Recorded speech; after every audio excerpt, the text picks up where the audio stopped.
It's shocking when something like this happens. Happened to me a little bit, and that never changes. The fact we were sitting right next to each other, the First Lady on my right, and I heard a noise and sort of thought it was a tray. I thought it was a tray going down. You know, I've heard that many times, and it was a pretty loud noise. And it was from quite far away. He hadn't breached the area at all. They really got him. But so it was quite far away, but it was a gun. And some people really understood that pretty quickly. Other people didn't. I was watching to see what was happening. Probably should have gone down even faster. Melania was very cognizant, I think, of what happened. I think she knew immediately what happened. She was saying, "That's a bad noise." And we were whisked away along with other people, but we were really whisked away. And again, the performance of the Secret Service and the police, all of the law enforcement, I thought was really good. And the president there sharing his feelings in that moment. Joining us now is Fox News chief political anchor and the host of Special Report. Bret, you were there. And you know, in that room as we were, there was that moment of confusion. And Secret Service was clearly looking possibly for other threats, other shooters. You see that? Yeah. Listen, it was scary. Everybody was there. It was. I was with my wife. Next to me was the Department of Homeland Security Secretary Markwayne Mullin. And the second it happened, everything, you know, it was just chaos. And then suddenly agents were on us. It was not probably 3 seconds, and guys were jumping in. His security detail was on top of him, Secretary Markwayne Mullin. And then other Secret Service agents were trying to get to their cabinet secretaries because they were positioned throughout the room to the point where you're seeing people on top of tables, knocking over wine glasses, and it was chaos. My wife went under the table with Secretary Mullin's wife, and I think they said a prayer under there because it was, you know, a scary moment. And then the tactical vests guys, the guys in full gear, came out, and then they're scanning the room.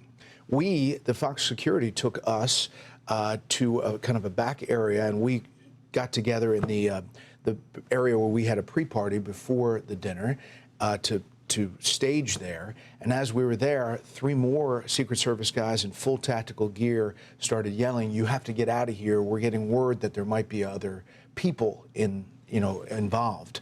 And they're going room to room. So they told us to run down this hallway to a kitchen area. As we passed, we saw the FBI Director, Kash Patel. He was consoling Erica Kirk, who was very upset and had been taken out of the room. It was a surreal moment, but the Secret Service and how they acted was really something to see. It was complicated. It was a crime scene. Yeah. So that complicated everything. But you had a room full of reporters after this happened, and of course, you know that many people in a room like that, there's like almost no cell signal. You can't get on Wi-Fi, so everybody is just kind of swapping information, trying to figure. At what point did you get any sort of reliable information that you felt like you knew what had happened? It took a while, Charlie, because I was on the phone. I was next to Suzanne Scott, head of our company at Fox, and I said, I need to call into the phoner line, don't I? So exactly. I actually had phone service, so I got in, and I was explaining what we were seeing.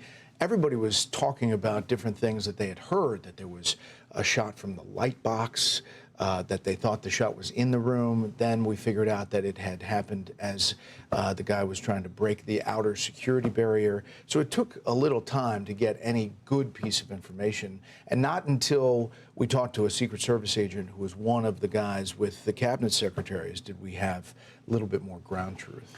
Yeah, I mean, people may not understand that the cabinet secretaries each have their own detail, and that detail is dedicated to just that principle. And so you're right, they were walking and over things and jumping over people, and trays were falling, which also added to the confusion because a lot of us did hear a shot. I know I heard something, but then I also like a heard, crack. Yeah, but then you heard a lot of clamoring and trays falling, and as they were taking them out, my husband, when we got home, said, I'm so proud of my guys. I mean, they did exactly what they were supposed to do. But the rest of us were there then seeing, you know, the guys in the tactical gear come through. Well, I'm not used to seeing tactical gear, so I'm like, are these the good guys or the bad guys? It was really hard in the heat of it to understand what was happening.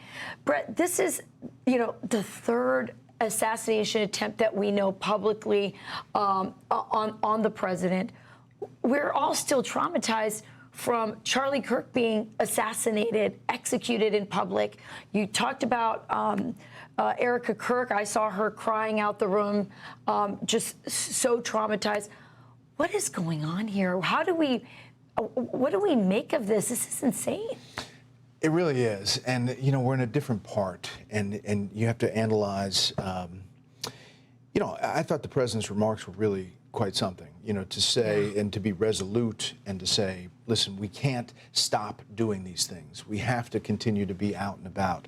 Remember, after Butler, there were all this talk about we're not going to do outside events anymore. And the president said, no, we can't do that. And now there was talk, should we have big events in these ballrooms? And he said, no, we're going to do it within 30 days. So we're in a different place, though, it feels, the country is. And something's got to change. Yeah, you know, Bret, to that point, the president in his remarks from the briefing room, he did bring up the need for a secure ballroom at the White House. And in the days and weeks to come, there's going to be a lot of discussion about if you're going to hold this dinner again in 30 days, can you do it at the Washington Hilton? I mean, the Secret Service did a masterful job of stopping the threat from entering the inner ballroom, but yet at the same time, we witnessed the chaos that unfolded inside. It's a massive threat. I mean, it's a huge room with all these nooks and crannies. It's an old place. We've been there for years. A lot of security, but there are a lot of places that people could get through. And assembled the gun, apparently, in an unrestricted area. Yeah, and as, you know, staying in the hotel, I think we're going to learn more about this guy and if there are other tentacles to other things, what his motivations are. Bret, when we sort of, you know, got off the ground and sort of gathered ourselves and figured out that at that moment there wasn't a threat, there was a woman who was at a table right next to me, and she said, you know, when I entered this room, I looked at my partner she was there with a friend and said, I don't feel safe. I'm going to look for the exit door, because she felt like, I mean, look, we can't, the shooter was captured, but there were a lot of people who felt that this wasn't the best security that you could have when you consider the number of potential targets there, the president, the vice president. It felt so jammed in there. Yeah. It was like so many people. And if there was a moment, there was going to be a stampede of people going to the door. I will say, if you look at the video, mentalist Oz Perlman is actually talking to the First Lady and the President, kind of, I don't know, doing some trick or getting prepared for his talk. He was on my show the other day. I just texted him. I said, I'm sorry, I wanted to see the show. I'm really happy that nobody got hurt, but you couldn't see this coming? Yeah, exactly. Right. Yeah. No, might have Had to throw a laugh in there somewhere. Can I just ask one last 10 seconds here? Because you are so good, Bret, at putting things in historical context. And it strikes me that, you know, we will find out what happened here, but it feels like we are in an unprecedented period of political violence. It does, Griffin. It's a different time. Although at the same hotel in 1981, President Reagan gets shot. It's why that entrance underneath was set up differently after that shooting of President Reagan. We've been through this before. We've been in dark places. It just feels like we're at a tense moment as a country. You know, one last thing that I think is really interesting. You know, we talk a lot about President Trump's bravery, but also, you know, he went on Truth Social last night and immediately started releasing photographs of the suspect, the footage of the actual shooting. That kind of transparency, I just as a lifelong reporter, I look at that and I'm like, I really appreciate that kind of transparency. Yeah, it meant a lot because we got more details. It was just, there was a fog of the first few minutes. And imagine a ballroom full of journalists trying to get information. It was quite something. Yeah. Bret Baier, great insight. You're going to be busy today. Thank you for taking time to join us. You bet. Thanks. Be sure to like and subscribe for all the Fox News latest on YouTube, and catch full shows streaming now on Fox One.